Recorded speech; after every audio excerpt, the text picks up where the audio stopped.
सिख पंथ में संगत और पंगत जैसे अभिन्न हिस्से हैं, वैसे ही सनातन में भंडारे की अटूट परंपरा है। खासकर मंदिरों में निर्बाध रूप से भोग प्रसाद का वितरण सदियों से किया जाता रहा। इससे जहां श्रद्धालु को ईश्वर का प्रसाद प्राप्त होता है, वहीं जरूरतमंद निर्धन भूखे को भोजन की प्राप्ति होती है। यही वजह है कि भारतीय सनातनी परंपराओं में अन्नपूर्णा देवी को महत्वपूर्ण स्थान दिया गया, जिनकी कृपा से कभी भी मंदिरों की रसोई का भंडार खाली नहीं होता। रतनपुर सिद्ध शक्तिपीठ महामाया मंदिर में भी इसी परंपरा का पालन सदियों से किया जाता है। इसी परंपरा के तहत कोरोना काल में हजारों लोगों को भोजन कराया गया। इसी परंपरा को आगे बढ़ाते हुए रतनपुर महामाया मंदिर पहुंचने वाले दर्शनार्थियों के लिए भी दोपहर 12 से 3 बजे तक निःशुल्क भोग प्रसाद की व्यवस्था की गई थी। मंदिर ट्रस्ट की ओर से इसका खर्च वहन किया जाता था। वहीं कई दानदाता भी जन्मदिन, वर्षगांठ या किसी अन्य अवसर पर भोग प्रसाद में सहयोग करते थे। साधारण दाल चावल सब्जी के लिए 5,100 और विशेष भोजन के लिए 11,000 की धनराशि ली जाती थी। रोजाना यहाँ सैकड़ों लोग भोग प्रसाद ग्रहण करते थे। ये परंपरा नियमित रूप से चल रही थी। इसी दौरान अभी हाल ही में नवरात्र से पहले मंदिर ट्रस्ट का चुनाव हुआ और नए पदाधिकारी चुनकर आए। इसके बाद मंदिर में कई बदलाव देखे गए। इसी बदलाव में से ये एक है, यहाँ निःशुल्क भंडारे को बंद किया गया।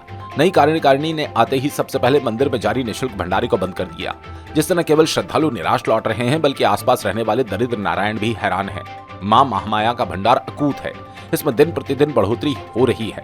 मंदिर ट्रस्ट की आय में कहीं कोई कमी नहीं, बल्कि उत्तरोत्तर इसमें बढ़ोतरी हो रही है। बावजूद एक ऐसे आयोजन को बंद कर दिया गया जिसमें बेहद अल्प व्यय हुआ करता था। बड़ा सवाल यह है कि क्या मंदिर ट्रस्ट के पास इसका खर्च उठाने की क्षमता नहीं है या फिर इच्छा शक्ति की कमी है। रतनपुर में रहने वाले पुराने लोग इससे लेकर नई समिति की घोर आलोचना कर रहे हैं। भारतीय मंदिर में प्रसाद वितरण की पुरानी परंपरा रही है। महामाया मंदिर में इसे आरंभ करने के बाद जिस तरह बिना कारण बंद किया गया, उसकी आलोचना स्वाभाविक है। सूत्रों के अनुसार पदाधिकारियों का कहना है उनके पास मैन पावर की कमी है, लेकिन इससे अधिक हास्यास्पद बहाना कुछ और नहीं हो सकता। सनातन परंपराओं में देवी की भक्ति के लिए स्वयंसेवकों की कोई कमी नहीं होती, न मंदिर ट्रस्ट के पास धन की कमी।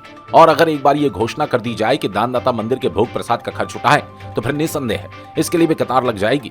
इसके बाद भी महामाया मंदिर में निःशुल्क भोग प्रसाद को बंद कर देने का फैसला अव्यवहारिक, तुगलकी फरमान नजर आता है। स्वाभाविक है, इस वजह से नई कार्यकारिणी पर सवाल उठेंगे ही। यही कारण है कि लोग अब पुराने दिनों को याद करते हुए कहने लगे कि वे दिन ही बेहतर थे जब कम से कम महामाया मंदिर से कोई भूखा तो नहीं लौटता था।